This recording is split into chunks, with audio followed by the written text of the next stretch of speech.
सार्वजनिक बांधकाम विभागामधून कार्यकारी अभियंता पदावरून सेवानिवृत्त झालेले अजय कुमार सर्वगोड यांचा सपत्नीक भव्य नागरी सत्कार सोहळा 21 जून रोजी सायंकाळी 5 वाजता शामियाना हॉटेल सभागृह स्टेशन रोड पंढरपूर इथं संपन्न झाला।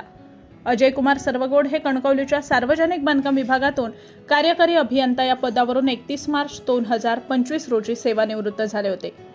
सर्वगोड यांचं मूळ गाव हे पंढरपूर। तळ कोकणात येऊन कणकवली विभागाचा कार्यकारी अभियंता पदाचा कारभार सांभाळताना सर्वगोड यांनी कामकाजातील सर्वच व्यवहार अतिशय स्वच्छ आणि पारदर्शक ठेवले। हा कार्यभार सांभाळत असताना कणकवली विभागात 2000हून अधिक कोटींची विकास कामं यशस्वीरित्या त्यांनी पार पाडली।